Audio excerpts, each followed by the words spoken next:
Sir, বিচারপতি এবং আইনজীবীদের উপর আক্রমণের ঘটনায় আজকে হাইকোর্ট কি রায় দিলেন এবং এই বিষয়টা কোন দিকে এগোলো?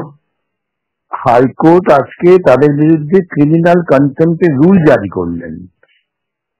এখন রুল জারি হয়েছে, এরপর তাদের এসে হলফনামা দাখিল করে তাদের যে বিরুদ্ধে অভিযোগ, সেই অভিযোগ সম্পর্কে স্পষ্ট বার্তা দেবেন এবং তারা অপরাধ করেছেন কি করেননি তখন হাইকোর্ট বিচার করবেন।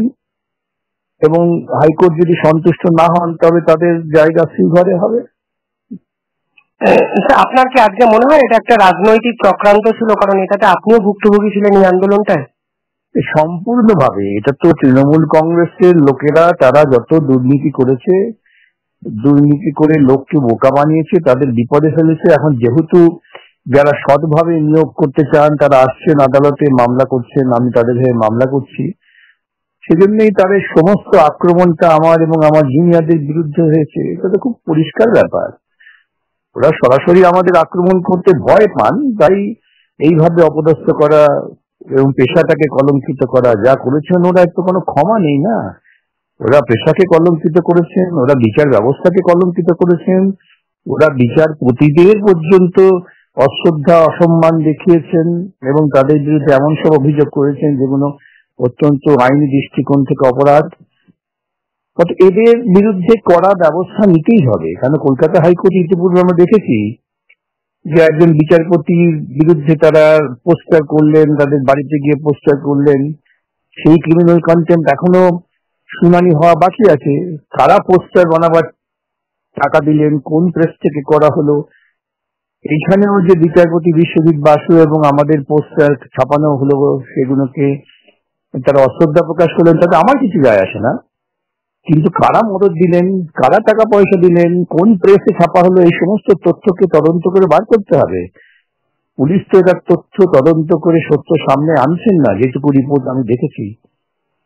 সুতরাং তাদের এখন নিজেদের যদি বাঁচাতে হয় তাহলে সত্য সামনে আনতে হবে। এখানে একটা বৃহৎ ষড়যন্ত্র, বিচার ব্যবস্থার প্রতি মানুষের অনাস্থা তৈরি করার একটা পরিকল্পনা।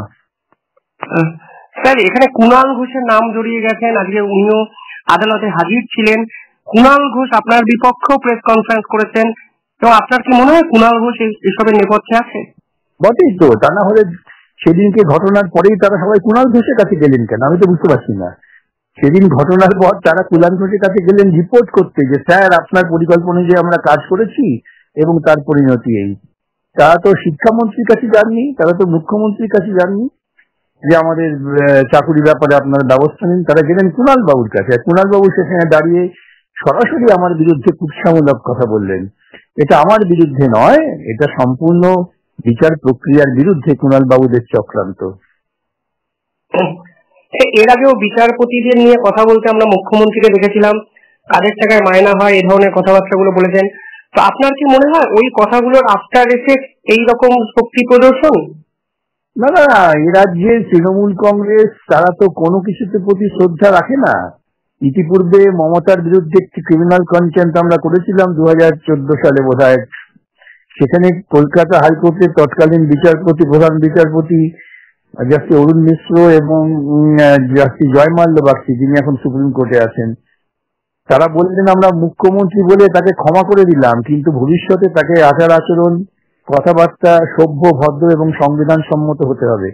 তো সেসব তো আছে, কিন্তু এগুলো তো ওদের বোধে নেই না। ওদের বোধ বুদ্ধিতে সাধারণ শিষ্টাচার বলে তো কিছু নেই।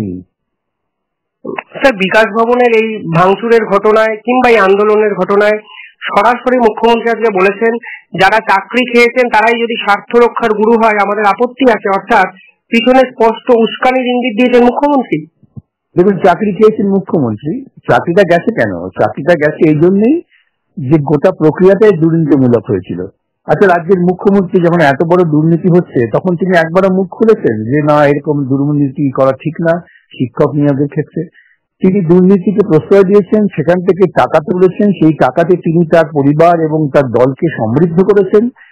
ওরা ভেবেছিলেন যে কেউ এগুলো দেখবে না। আজকে যখন আদালতে এটা লড়াই হয়েছে, দীর্ঘ লড়াইয়ের পর সুপ্রিম কোর্ট যখন বলে দিয়েছেন যেটা দুর্নীতিমূলক প্রক্রিয়ার ফলেই সমস্ত চাকরি গেল, তখন তারা একটা যোগ্য অযোগ্য ন্যারেটিভ তৈরি করার চেষ্টা করলেন।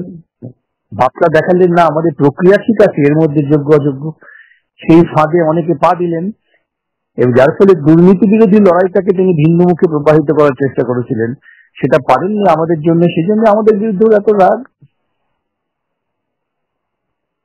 স্যার, উনি স্পষ্ট বলেছেন রাজ্য সরকারকে বিশ্বাস করা উচিত ছিল। আমি নিজে ওদের সঙ্গে বৈঠক করেছি এবং শিক্ষকদের কাছে ন্যূনতম সৌজন্য সম্মান প্রত্যাশা করে যা উনি পাননি। তিনি নেতাজি ইন্দোরের মিটিং কেন ডেকেছিলেন? যে সুপ্রিম কোর্টের রায় মানবো না।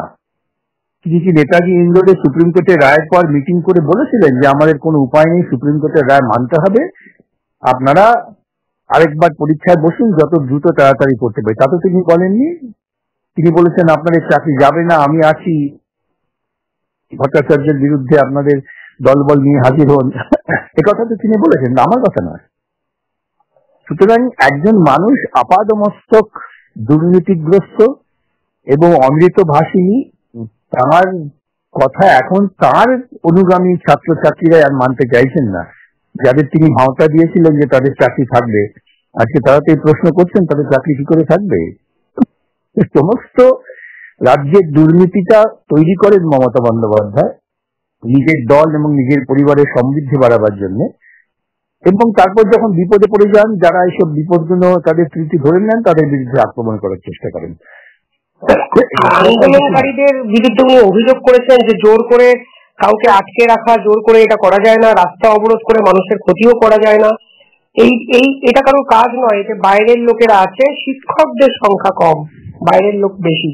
সে বাইরের লোক তো তৃণমূলের লোক, নিঃসন্দেহে তৃণমূলের লোক। ওই অঞ্চলে এই শিক্ষকদের ভেতরে তৃণমূলই তো চেয়েছে যে শিক্ষকরা আন্দোলনটা করুক বিকাশের বিরুদ্ধে, সেই চেষ্টা তো ওরা করেছিলেন ওখানে, তাই না? এখন এমন দাবি করিয়েছিলেন যে রিভিউ পিটিশনে আমাকে দাঁড়িয়ে বলতে হবে যে নিয়োগ সব ঠিক আছে, এই ধরনের তত্ত্ব কারা খাড়া করেছিলেন। সুতরাং প্রত্যেকটা যদি সময় থেকে সময়ান্তরে আপনারা ওর বক্তৃতা, ওর আচার আচরণ গুলো যদি আপনারা লিপিবদ্ধ করেন, দেখবেন একটা চূড়ান্ত দুর্নীতিগ্রস্ত মানুষ পশ্চিমবঙ্গের সর্বনাশের জন্য কি কি উদ্যোগ নিয়েছেন। স্যার, উনি মানে চাকরিহারাদের উপদেশ দিয়েছেন যে আইনি লড়াই করুন, আন্দোলনের বিপক্ষে আমি নই, কিন্তু আন্দোলনেরও তো একটা লক্ষণ রেখা আছে। হ্যাঁ, উনি তো লক্ষণ রেখা শিখিয়েছেন না, উনি তো লক্ষণ রেখা দেখিয়েছেন যে একটা নির্মিত মান কারখানাকে তুলে পাঠিয়ে দেওয়া গুজরাটে মোদির স্মরণে। উনি তো দেখিয়েছেন একটা কেমিক্যাল হাব তৈরি হবে, সেটাকে মোদির কাছে সমর্পণ করো। উনি তো দেখিয়েছেন পশ্চিমবঙ্গ বিধানসভাকে ভাঙচুর করে দাও। সবই তো লক্ষণ রেখা, উনি তো লক্ষণ রেখা ঠিক করেছেন, এরা এখন সেটাকে অনুসরণ করছে, আর কিছু না।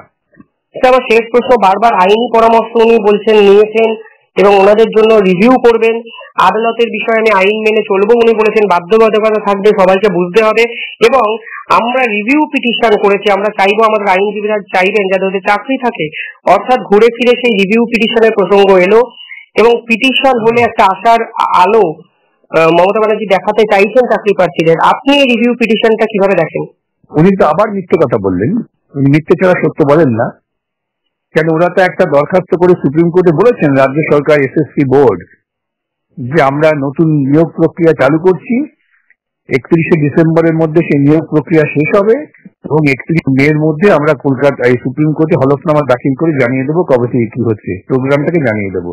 তারপরেও তিনি কেন এই সমস্ত ছেলেদের উত্তেজিত করছেন, বিভ্রান্ত করছেন? একটা মানুষের জীবনে তো ন্যূনতম একটা সততা থাকবে,